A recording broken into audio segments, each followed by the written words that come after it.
Hi and welcome to my short review of the Insta360 One X, which is a 360 degree action camera, and I wanted to do a review with FPV specifically in mind. To start with, I'll give an overview of the specification of this camera and also the contents of the box. You get the camera here and a nice little carry case, you get the bullet time strap, you get a number of cables which pretty much allow you to connect this to any device you can think of, including the USB-C on a Mac, and then you get a few bits of documentation and stickers. I purchased two extra accessories to go with this camera. Both of them are pretty cheap and I highly recommend them. The first one was this telescopic selfie stick, and the second one was a micro SD card. It was a SanDisk 64GB V30. Links to the camera and these accessories are in the video description below. The way this camera works is there are actually two sensors, one on each side, with really wide angle lenses, which is what allows this to capture in a full 360. And what this does is it automatically stitches the two files together. There are four options when recording video with this camera. You have 5.7K at 30 frames per second, 4K at 50 or 30 frames per second, or 3K at 100 frames per second. I tend to find myself recording in 5.7K most of the time, unless I'm trying to do some slow motion clips, in which case I'd use the 3K 100 frames per second. And thanks to the flow state stabilization, all of the videos turn out looking like they were recorded on a gimbal. The battery is a removable 1200 mAh. It claims that charging time is from 60 to 100 minutes depending on the charger, and that you can record around a 60-minute video in 5.7K. When I tested this myself, I was able to record just over 56 minutes before the battery died. The camera doesn't have any built-in memory, but accepts a micro SD card up to 128GB. Now, I have a bunch of SanDisks lying around and only one of them worked, because you need to make sure you get one in the V30 range like I showed you earlier. Otherwise you will get error messages in relation to the read-write speed of your memory card. The last thing I'll mention on the spec of this camera is that it does come with a dedicated app on Android and Apple. This allows you to download the video from your camera. You can then do all your editing in the app and export it. You can share with others and view other shared videos, and you can also watch some tutorials on how to make different types of video. We'll come back to the app later so I can show you some cool features of the video editing software. Now let's move on to the use for this camera in the FPV hobby. Firstly, when I say FPV, I don't mean that we would be using this camera for your live feed. That's not what this is designed for, and that wouldn't work. So first of all, I want to talk about how this camera could potentially replace your pan and tilt setup. So I'm sure anybody who has a pan and tilt setup at the moment has finished a flight and gone back and looked at their HD footage and realised they didn't quite frame a shot as they would have liked to, or they maybe missed a landmark they were flying past, or maybe missed a shot of a friend who's flying alongside them. With the Insta360 camera, you can just enjoy your flight knowing that your camera is going to capture everything in every direction. Then after the flight, you can download your 360 degree file, and you can then edit this to pan and tilt in the direction you want throughout the entire flight. So this is a really cool feature, just knowing that you're never going to miss a shot ever again with this camera on board your plane.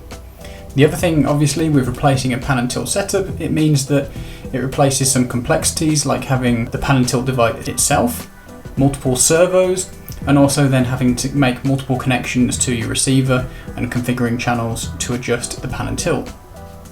However, there is a slight disadvantage to this, and that is that it will require more post-editing. Now, if you think about your conventional camera, this has a fixed frame shot, and basically you just trim that and use the parts that you would like to. Now you have an extra element that you can actually adjust the pan and tilt in any direction at any point, and that's something that you'll have to adjust throughout the entire flight. The next advantage of using this camera is its stabilization. You can see here that no matter which way the plane turns or which way up it is, the horizon is always perfectly level. On a fixed wing, there is no doubt this camera does a better job of stabilizing footage than an actual gimbal. I'm currently running a gimbal on my Skyhunter, and I'm going to be taking it off because this camera will be replacing it. Sometimes when you're flying in conditions where the wind is just bashing you around a bit like this, stabilizing the image can make it just a bit more watchable. Gimbals are actually really heavy as well, so along with weight saving, you also wouldn't be able to position one in a place like this on the tail of a Skyhunter. For those of you that don't like the idea of stabilising footage on a fixed wing, that's no problem. You can just turn it off after the video has been taken. Then if you change your mind, you can just switch it back on and the video will be stabilised. So the next thing you can do that's pretty cool with this camera is you can use it for VR. Viewing your files back in VR is actually pretty simple.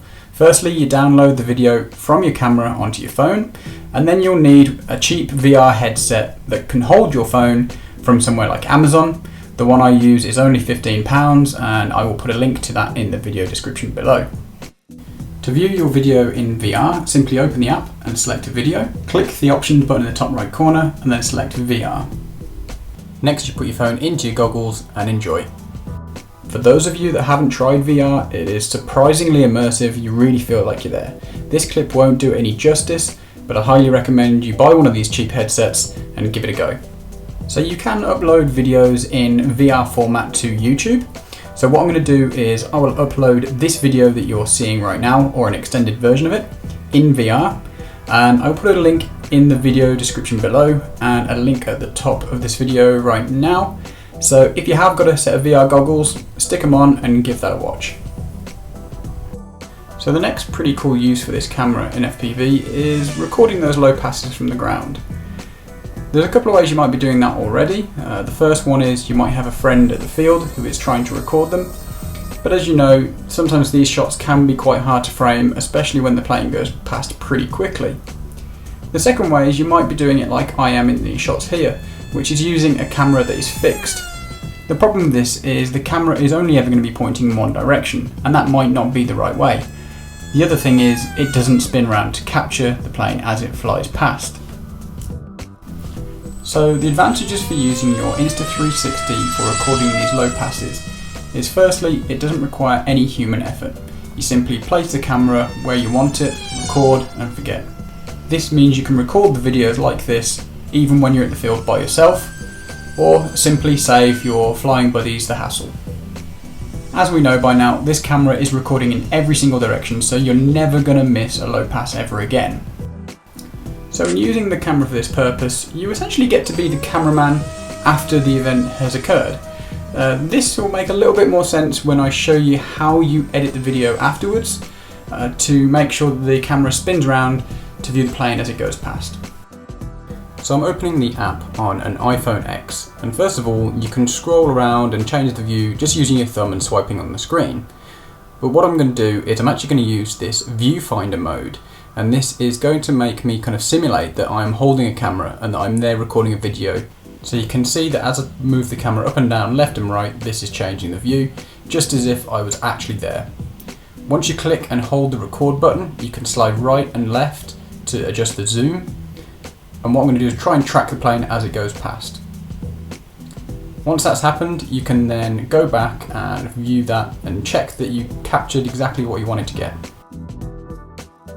If it was out of frame, you can simply go back, remove that and try again. So my main criticism for the app on the Insta360 is that unlike on Final Cut Pro, like you can see on the screen here, there isn't any kind of sound wave information. So this means that you have to almost watch the entire video to be able to find where the low passes took place. Whereas here, when you can see the sound waves, I can really easily locate where the low passes took place and jump straight to them. So the other issue I have with the app is that you can't break a clip like you would in most video editors.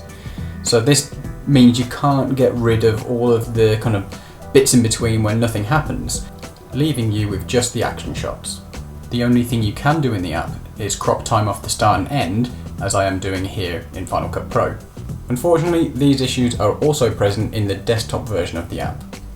Okay, so a quick review summary here, the pros and cons of this camera from my point of view.